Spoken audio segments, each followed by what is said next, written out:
قومی سلامتی کمیٹی نے پاک فوج کو بھارتی جارحیت کا بھرپور جواب دینے کا اختیار دے دیا۔ وزیر اعظم شہباز شریف کی زیر صدارت قومی سلامتی کمیٹی کا ہنگامی اجلاس ہوا، جس میں اعلیٰ فوجی حکام، وزراء اور دیگر اہم شخصیات شریک ہوئی۔ اعلامیے کے مطابق فورم نے بھارت کے حملوں میں شہید ہونے والے معصوم شہریوں کے لیے فاتحہ خوانی کی، شہداء کے لواحقین سے دلی ہمدردی کا اظہار کیا اور زخمیوں کی جلد صحتیابی کی دعا کی۔ قومی سلامتی کمیٹی نے بھارت کے بلا اشتعال بزدلانہ اور غیر قانونی جنگی اقدام سے پیدا ہونے والی سنگین صورتحال پر غور کیا۔ اعلامیے میں کہا گیا کہ 6 اور 7 مئی کی شب بھارتی مسلح افواج نے پاکستان کی خود مختار سرزمین پر مربوط میزائل، فضائی اور ڈرون حملے کیے، جن میں پنجاب کے علاقوں سیالکوٹ، شکر گڑھ، مرید کے اور بھاولپور کے علاوہ آزاد جموں و کشمیر کے علاقے کوٹلی اور مظفر آباد شامل تھے۔ اعلامیے کے مطابق یہ حملے بلا اشتعال اور بلا جواز تھے اور دانستہ طور پر شہری علاقوں کو نشانہ بنایا گیا، جنہیں بھارت نے نام نہاد دہشت گردی کیمپس کی موجودگی کا جھوٹا بہانہ بنا کر نشانہ بنایا گیا، جس کے نتیجے میں معصوم مرد، خواتین اور بچے شہید ہوئے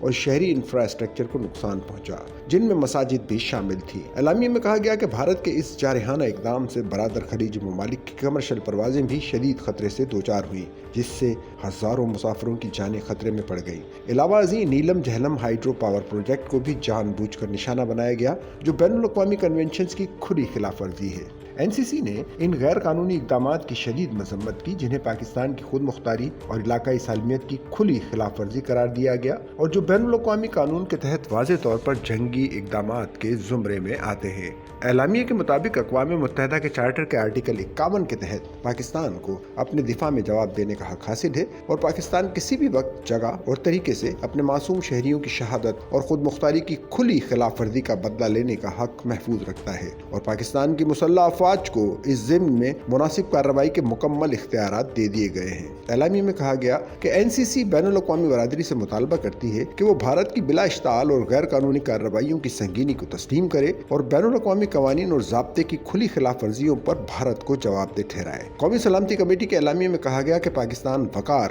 اور عزت کے ساتھ امن کے لیے پرعزم ہے اور واضح کرتا ہے کہ وہ اپنی خود مختاری، علاقائی سالمیت اور اپنی باعزت قوم کے تحفظ پر کبھی سمجھوتا نہیں کرے گا۔ سچل نیوز نیٹ ورک کی ویڈیوز میں خوش آمدید۔ ناظرین، ویڈیو سے متعلق اپنی قیمتی رائے کا اظہار کمنٹ باکس میں ضرور کریں اور چینل کو سبسکرائب کریں۔